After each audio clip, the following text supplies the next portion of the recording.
E aí pessoal, bora? Ponto 12.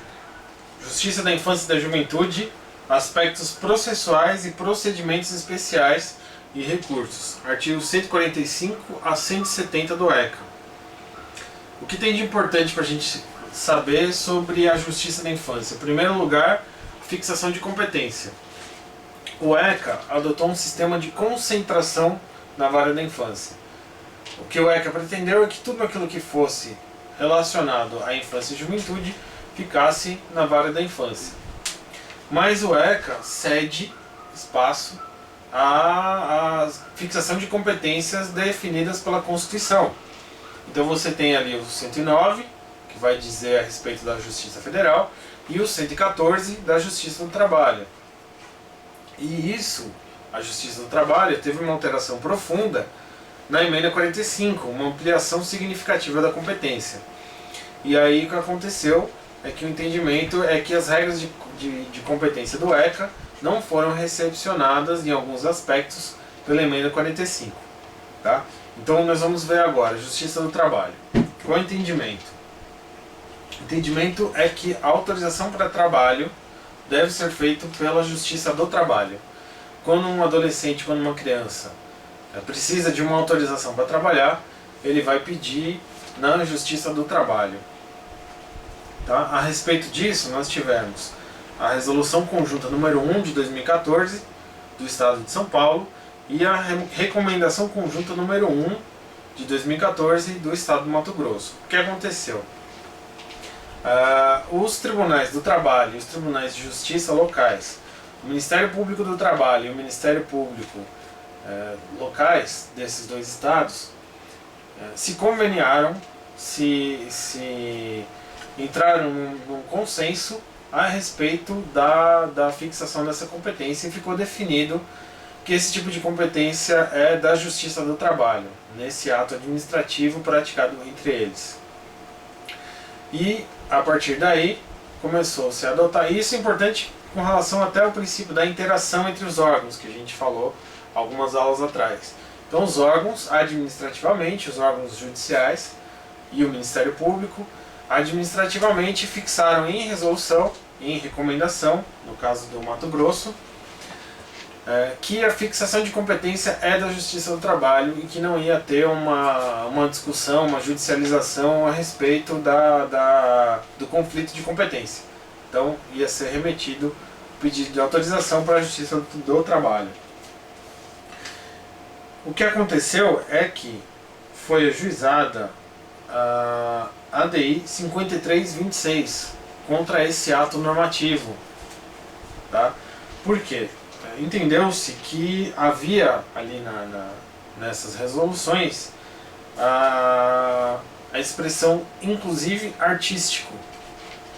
Ou seja, quando a criança ou adolescente fosse pedir autorização para trabalho, inclusive o trabalho artístico, ele tinha que se dirigir à Justiça do Trabalho. Tá? E a ADI 5326 questionou a necessidade de se pedir autorização à Justiça do Trabalho. Eles queriam que se mantivesse o Tribunal de Justiça, ou a Vara da Infância. Tá? A ADI 5326 ainda não foi julgada, mas o ministro Marco Aurélio concedeu a liminar para suspender a eficácia da expressão inclusive artístico. Então, resumindo, a autorização para trabalho ela é de competência da Justiça do Trabalho, com exceção do trabalho artístico, que por força de uma liminar concedida pelo STF em ADI, se mantém na vara da infância. Tá? Tudo isso por força da emenda 45. Né? A emenda 45 deslocou a competência para a Justiça do Trabalho, mas a liminar na ADI 5326, quando trata de trabalho artístico, manteve essa competência à Justiça do Trabalho. Tá? E aí, o que era da Justiça Comum Estadual, da Vara da Infância. Tá?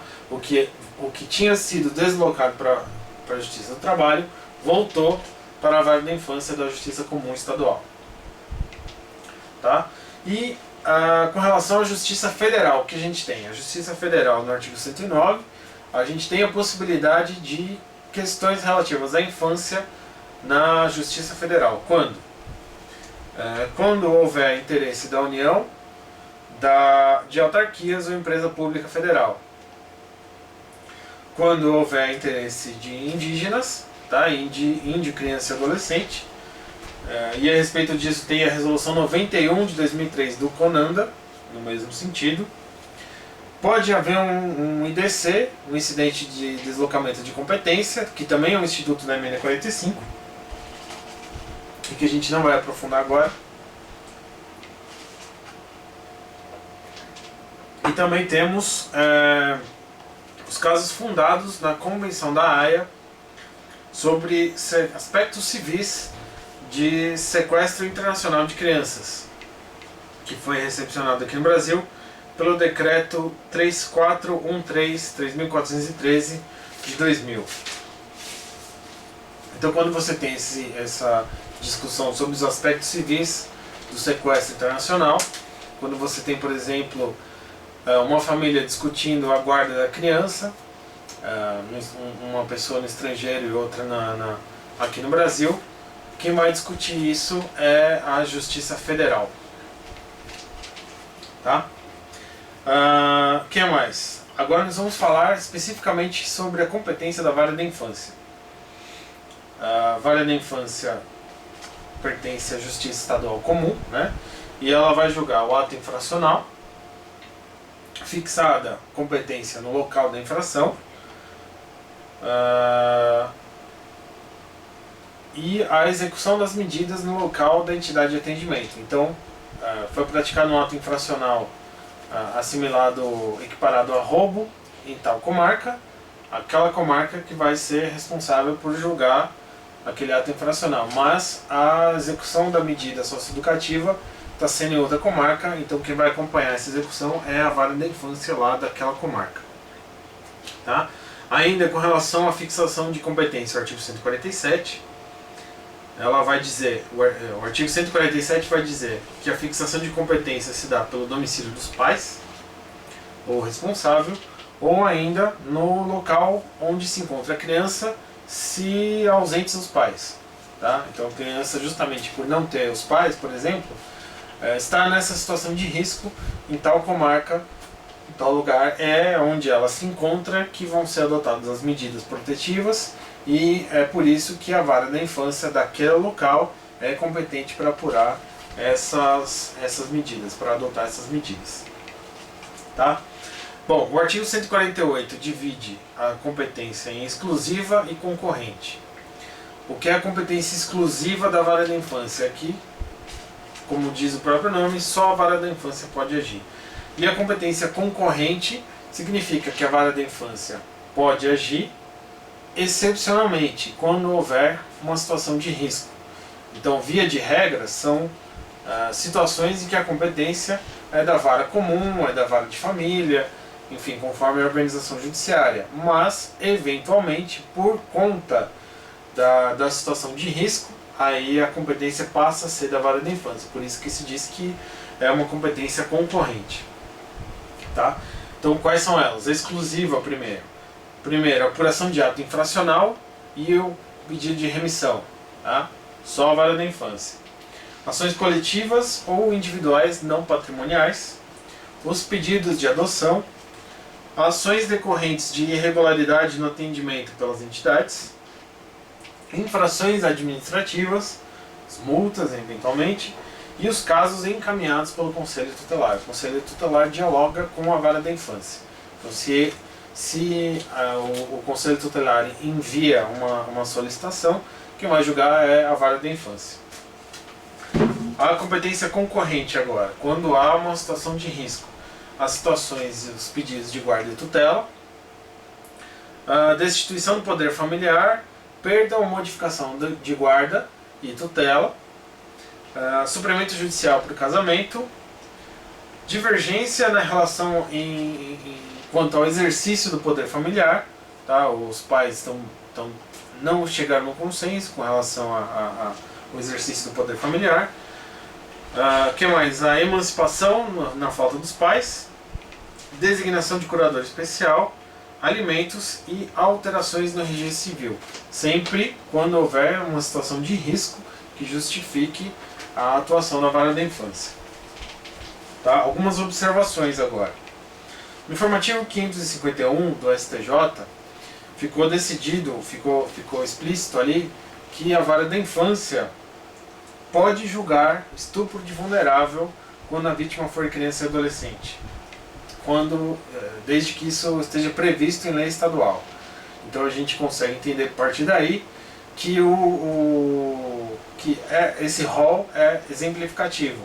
A lei estadual ainda pode definir determinadas situações em que a vara da infância seja competente. No caso aqui, aquela lei estadual definiu que o estupro de vulnerável praticado contra criança e adolescente é atinente à vara da infância.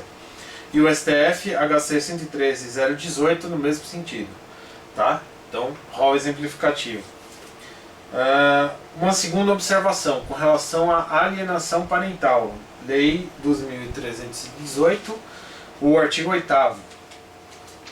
Alienação parental, a criança, vamos supor, um dos pais, um pai ou uma mãe da criança, no intuito de dificultar a convivência familiar, no intuito de dificultar as visitas, fica mudando de endereço.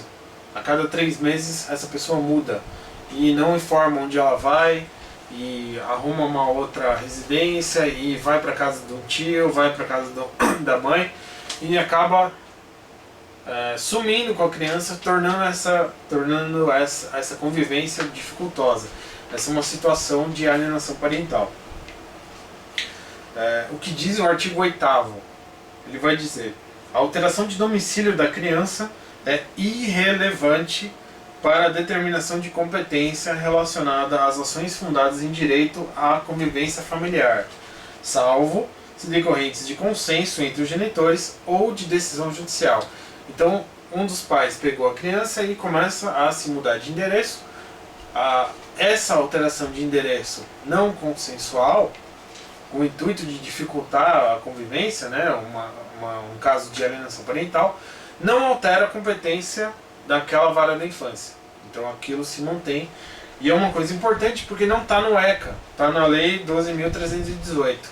Então a gente pode acabar se perdendo por conta disso. Tá? Artigo 149 trata da disciplina de portaria ou alvará pela vara da infância. A portaria é mais genérica, ela determina que determinados estabelecimentos não podem receber crianças, por exemplo, e o alvará é uma situação específica, ela concede a possibilidade da criança viajar, por exemplo, né? Enfim, são atos, disciplina, portaria e alvará pela vara da infância. E existe uma discussão se esses atos têm natureza jurisdicional ou administrativa. Por que isso? Porque vai discutir a forma de recurso desse ato. Se ele for um ato judicial, o recurso é a apelação. Se ele for um ato administrativo, aí é o recurso do procedimento administrativo, eventualmente, né? O STJ, no RMS 8563, se inclinou pela natureza jurisdicional dessas portarias e alvarás. Tá? Por isso seria cabível o recurso de apelação contra eles. Tá? Bom, agora vamos falar rapidinho sobre os procedimentos especiais que estão previstos no ECA. O primeiro deles é a perda e suspensão do poder familiar, artigo 155 a 163, e também o pedido de destituição de tutela, que também segue o mesmo procedimento, artigo 64.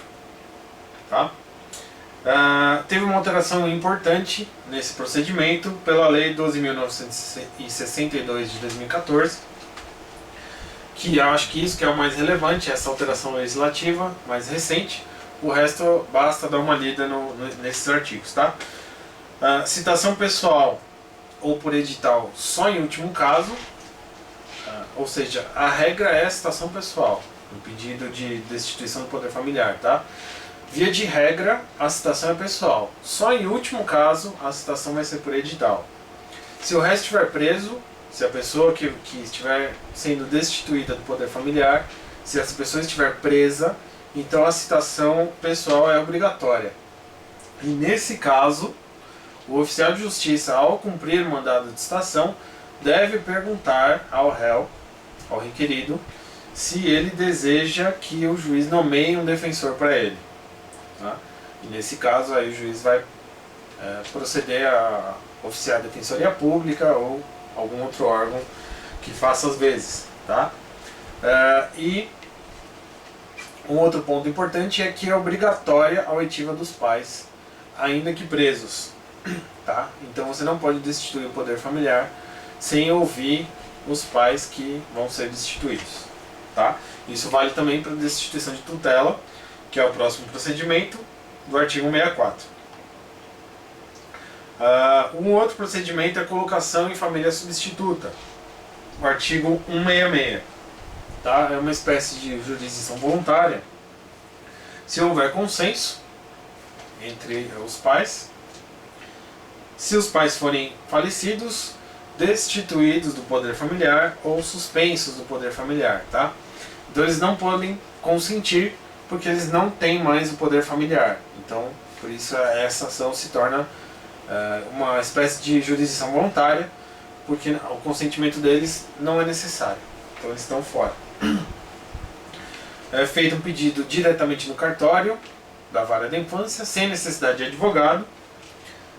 O consentimento, no caso dos pais que consintam, né? no caso deles estarem vivos e no exercício do poder familiar, o consentimento deve ser colhido em audiência. Tá? E se ele for oferecido por escrito, ele deve ser ratificado em audiência. Então, mesmo que ele mande por escrito ali, o juiz vai colher a ratificação daquele consentimento anterior. E o consentimento é retratável.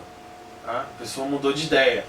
O que é normal, o que é natural numa hipótese de colocação em família substituta, né? Em que os vínculos afetivos às vezes afloram mais do que o próprio consentimento que foi dado, né? Então, o legislador foi sábio e disse que o consentimento é retratável. E o consentimento, outra questão importante, o consentimento só é válido após o nascimento da criança. Então, se a criança, se a mãe gestante, ela está ainda na situação de gravidez e manifesta a sua intenção de oferecer a criança em colocação em família substituta, em adoção, e após o parto ocorre a retratação ocorre uma situação afetiva na mãe, e ela acaba querendo manter a criança consigo, né? Houve ali uma situação que foi criado um vínculo afetivo que antes não existia. Então, por isso, o consentimento só é válido depois do nascimento da criança. Tá? No mesmo sentido da retratabilidade. E quando que a colocação em família substituta vai ser contenciosa? Quando primeiro for necessário a destituição do poder familiar ou da tutela. Tá? Essa destituição desse poder familiar é pressuposto lógico para a colocação em família substituta. Então você volta ao procedimento de destituição e em seguida faz a colocação em família substituta. Tá? E o último dos procedimentos especiais é a apuração de ato infracional. E isso eu vou falar lá no ponto 15, porque vou deixar para tratar das medidas de apuração do ato infracional, do ato infracional em si, lá no ponto 15. Tá? Então, terminando aqui o ponto 12, no próximo vídeo nós vamos falar sobre o ponto 13 e o ponto 14, que é a proteção judicial dos interesses difusos e coletivos e do Ministério Público. Tá certo? Até mais. Tchau.